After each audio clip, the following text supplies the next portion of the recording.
So you guys are 5-2. So what have been some of the keys on the team to getting off to a hot start like that? Well, I think it comes down to three phases of the game, offense, defense, and then pitching. And we've done a good job in all of those three areas on the games that we've won. Offensively, for me, we're way ahead of where we've been in the past or opening two weekends. Our bats we have swung the bats very, very well with great approach. So Jay Brosman has done an absolute wonderful job with our hitters in getting them prepared this early. Our pitching staff, we use 9 or 10 guys. They've all been productive. We're not as sharp as, I think we're going to be on the pitching staff, but been good enough to win those 5 games for us and keep us in every ball game. On the defensive side, we made a bunch of errors in the one Ohio State game that we did win, but our infield defense has been spectacular. We don't have an error in the infield other than one throwing error. So we played solid defense. So those three things are the key points where we've pitched solidly. We've really swung the bats well, and we've played very good defense at times. So going back to really swinging the bats well, as you were just saying, you guys are second in the Pac-12 right now in batting average. What's been your approach at the plate this year, and who have been some of the guys who you feel have really been hitting well? Well, number one, we have a lot of veteran guys back. When you have Dallas Carroll and Josh Rose and Kersey, and so we have some experience, which is really nice. But there's been some guys that have come through. Chandler Anderson has had a great 2 weeks. Wade Golden has had a great 2 weeks. Kyle Hoffman has swung the bat very, very well.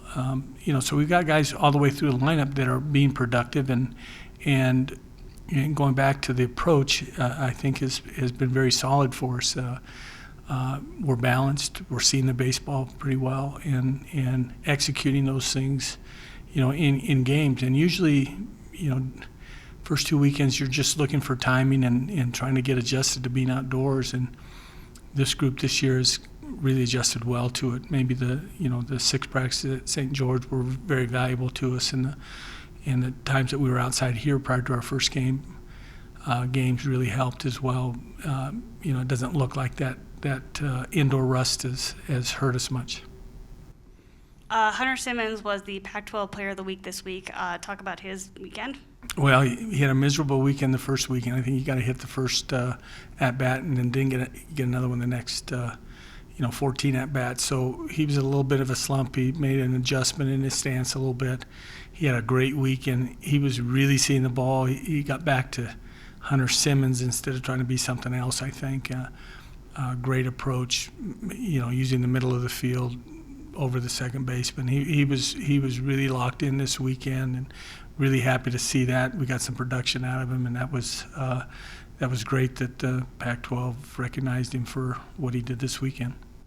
So let's talk about your pitching. One guy who's definitely emerged this year is Jacob Rebar. He's 2-0, 9 strikeouts in his very first appearance last weekend. Tell me about him and what he's really brought to the staff. Well, Jacob's really helped us the first 2 weekends, naturally coming in and throwing 4 really great innings against Bakersfield in our first win. And then starting on short rest, basically, against Ohio State on Thursday night. Outstanding performance. The thing for him is what we're noticing, if he throws strikes, he's really effective. It's hard to see. He's a very deceptive pitcher, but he's throwing a lot of percentage strikes, and being left-handed and throwing as hard as he does, that's been a great addition and really helped us. Coach Crawford has done a marvelous job with him, getting him ready to this point, and so we're looking for big things out of Jacob over the next couple weeks, and he gets another start this weekend, and probably one more midweek next week, and then we'll be ready to go.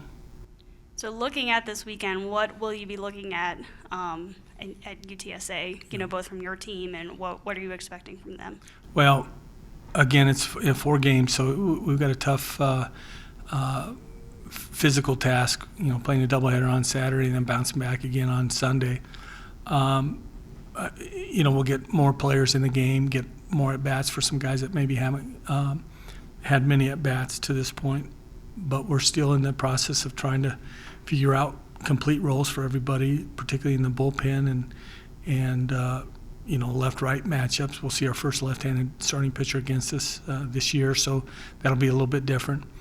UTSA is a very good ball club, physical. They're old, experienced, so it'll be a real challenge for us, just as every weekend is. But we're looking forward to getting back on the field and seeing what we can do. You guys had a ton of fan support down in Surprise. How nice was it to see everybody come out to the game? Yeah. Well, it's always fun to see your ex-players come, which we had a lot of them there, and that was terrific. A lot of parents always travel, so that's good too. Hopefully that transfers over to when we start playing home games here and getting that good fan base here as well. So, you just found out a few minutes ago that you guys are ranked. How excited are you for the team for that? Early in the year, it's great, I guess. Really doesn't matter a whole lot, but somebody's recognizing us that we're playing good baseball, and so that's good. Just means we'll have a little bit of a target on our back, which is fine. But this team deserves it. They've worked extremely hard, and the first 6 games they played very, very well. Thanks for your time, Coach. Thanks.